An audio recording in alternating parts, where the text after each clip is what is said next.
The call light rang while I was still standing by her bed, and the hallway stayed silent behind me. I started nights as a CNA in an understaffed nursing home, and the schedule board looked like a dare, 4 call-outs and no replacement. The nurse had the whole building, and I had 2 wings. I moved fast and kept my voice calm because residents read panic in your hands. My first round took me to room 212 at the end of the East Hall. The resident in 212 kept telling anyone who would listen that someone watched her after lights out. People blamed sleep and age, but she stayed oriented, and she always remembered details that staff missed. She knew which cart squeaked, which aide floated, and when supervisors walked the halls before survey season. When she looked scared, it did not feel like confusion. It felt like recognition. When I opened her door, she was sitting upright, pointing at the corner by the window. She did not look at me. She looked at that corner like it held a person. She said, "Keep the door open, he likes it closed." I stood half in the hall and followed her finger. There was only curtain and a chair, but her hand never dropped, and my skin tightened anyway. I checked her brief and skin, refilled her water, and tried to settle the room. She kept pointing as if her arm was pinned in place. She said, "He waits until the last cart passes, then he comes back." I told her I could stay a minute. She said, "He listens for your steps. When you stop walking, he starts." Her eyes stayed dry, focused, and sharp. While I was still inside, the call light buzzer sounded and the panel above her bed flashed. I stared at the cord because it was on the far side, untouched. She whispered, "He wants you to step out." I walked to the doorway and looked down the hall. No carts, no staff, no footsteps, only the vents and a distant television from another room on low volume. I reset the call light from the wall and stepped back in. She grabbed my wrist hard enough to hurt. She said, "He wears staff clothes. He has a badge. He does not talk much." My stomach tightened because that sounded like a person who belonged here. I told her I would get the nurse.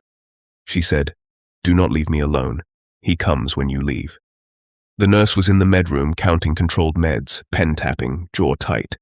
I told her the call light had gone off while I was still in 212, and I told her the resident kept pointing at a corner and begging me not to leave. The nurse sighed and said, "I cannot chase every fear tonight. Keep her calm." My radio crackled with the float aide asking for linen again. I walked the East Hall with my eyes up, checking the exit door, the supply closet, the staff restroom, and the employee door with the broken camera above it. The keypad blinked like it always did. I thought about the aide fired last week for stealing meds, walked out in uniform, badge still clipped, acting insulted like he was the victim. I pictured him knowing our routines better than we did. Back in 212, the resident sat on the edge of her bed, ready to stand. She said, "He knows your pattern." I dragged a chair close and kept the door open, facing the corner and the hall at once. I talked about documentation and rounds, more for myself than for her. She watched me like she was judging whether I meant it, and I realized I did not want to leave either. A soft scrape came from the hall, like fabric brushing a doorframe. It stopped, then came again, closer. The resident whispered, "He is right there." I leaned out and saw a uniform moving near the fire doors, head down, badge swinging. I called out, "You need to check in with the nurse." The figure kept walking toward 212 without answering, steady and calm as if he owned the shift. When he got close, I saw a keycard clipped to his chest that looked like ours. He looked past me into the room, not at my face. I stepped into the doorway and said, "You cannot go in there. I am with her. Go to the desk." He finally spoke, low and flat. "Move.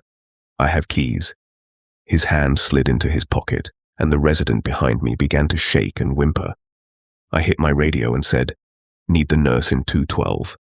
The figure shoved the door with his shoulder, trying to wedge through, and I braced my body against it, feet skidding on tile.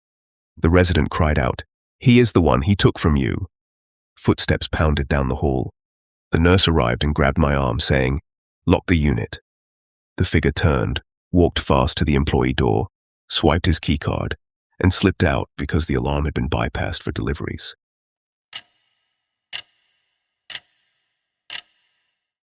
He kept begging me to open the chute door, and when I did, the night shift stopped feeling like a job. The dementia unit always sounded calm from the outside, like a hotel hallway after midnight. But inside it was constant motion behind closed doors. Alarms chirped, bed rails clicked, and someone always needed a bathroom that did not exist. That night we were short again, and the nurse told me to keep my rounds tight. I nodded like I could control anything in that place. One resident paced near the day room, hands rubbing his forearms, eyes fixed on the ceiling tiles. He kept saying the orderly was not right. He said it each time I passed, like it was the only sentence he had left that still connected to reality.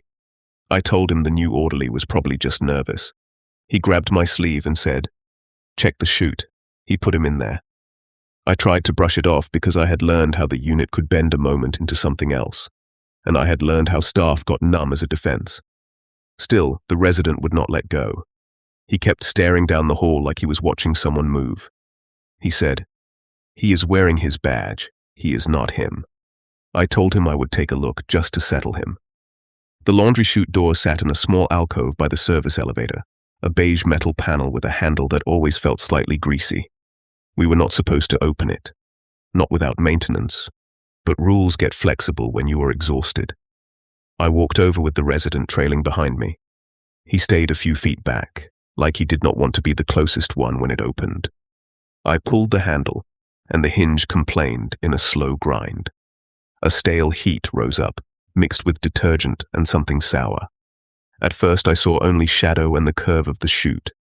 Then my eyes adjusted, and I saw legs angled wrong, scrubs bunched around knees, shoes wedged against the metal. The scrub top was still on, and the arms were pinned, and nothing moved when I called out.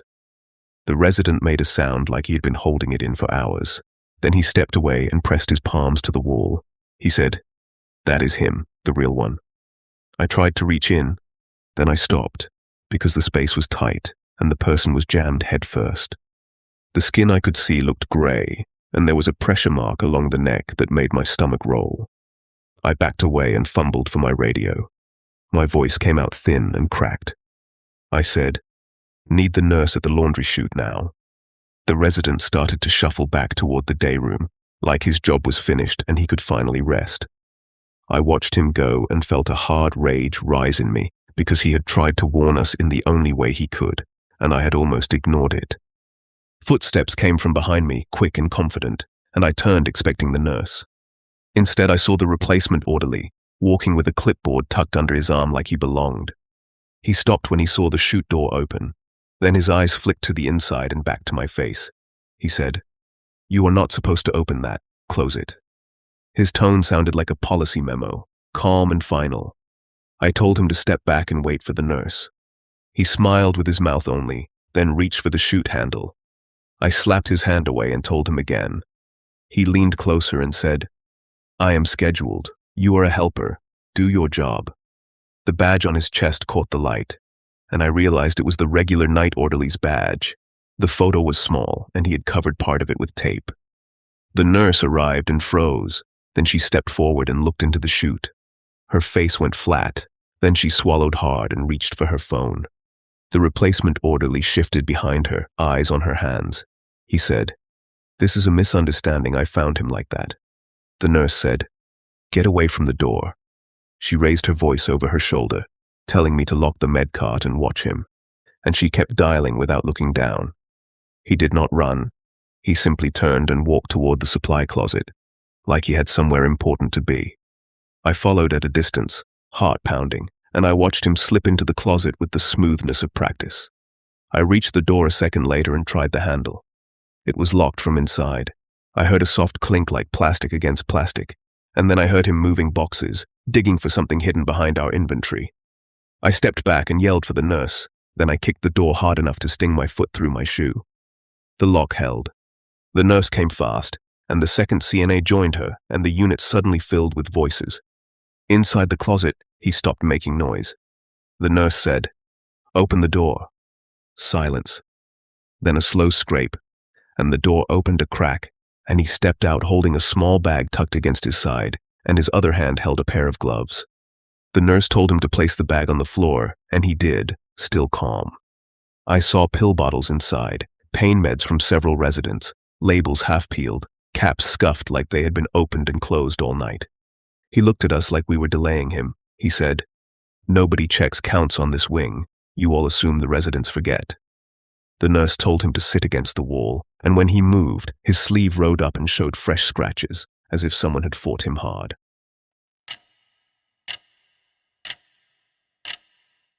The charge nurse told me to keep quiet about the missing doses, and later I understood why she would not look me in the eye. Evening rounds in memory care always felt like walking through fog, not because of lighting, but because conversations drifted and slipped before they finished. I pushed the medication cart past rooms where televisions glowed low and residents murmured to people who were not there. I checked the count sheet for the anxiety meds and felt my stomach drop when 2 full bottles of lorazepam were gone. I counted again, slower, touching each slot, matching numbers to the sheet. The numbers did not match. I rolled the cart into the med room and told the charge nurse the count was off. She did not look up at first.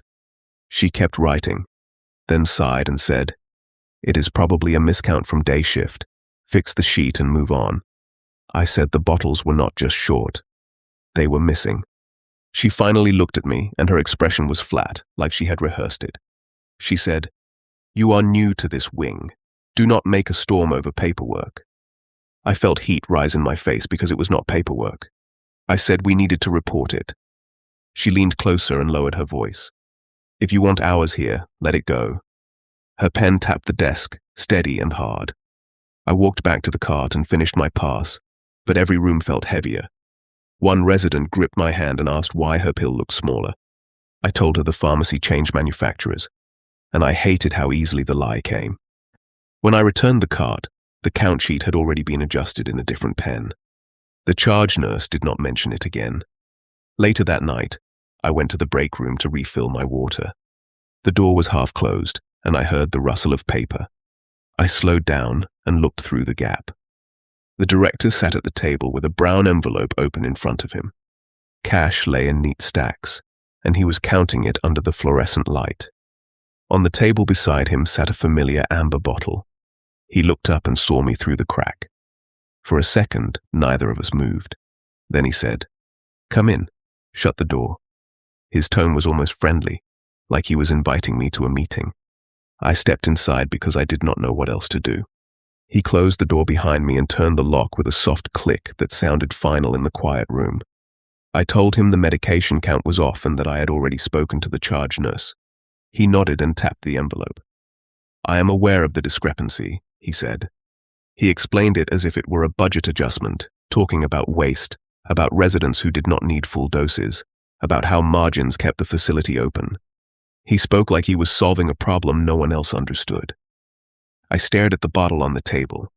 The label matched the ones missing from my cart. I said residents had prescriptions for a reason. He leaned back and folded his hands. "Prescriptions are flexible when you know what you're doing," he said. He told me that families rarely questioned small changes, and that the state focused on paperwork, not on how calm the hallways looked. My heart pounded in my ears, but I kept my voice even. I said I could not ignore it. He studied my face for a long moment. "You are ambitious," he said softly. "Ambition requires references." He stood and walked to the cabinet by the fridge, opening it to reveal more bottles lined up behind a stack of paper plates. The sight made my throat go dry. He picked up one of the bottles and shook it gently, the tablets rattling like dry seeds. "The last aide who asked questions transferred out suddenly," he said. "She needed rest." He set the bottle down and stepped closer to me. I could smell coffee on his breath and something metallic from the break room sink. "You look tired yourself." I reached for the door handle without turning my back on him. It did not budge. He had locked it. He moved between me and the exit, still calm, still speaking in that measured tone about loyalty and discretion. I realized the charge nurse's silence was not indifference. It was protection of herself. I felt very small in that room, boxed in by filing cabinets and a humming fridge. He extended the bottle toward me like he was offering relief. I shook my head and stepped sideways, bumping the table hard enough that the stacks of cash slid and scattered. The noise broke whatever rhythm he had built. I lunged for the lock and twisted it before he could grab my arm. The door swung open and I stumbled into the hall, shouting for the nurse and anyone within earshot.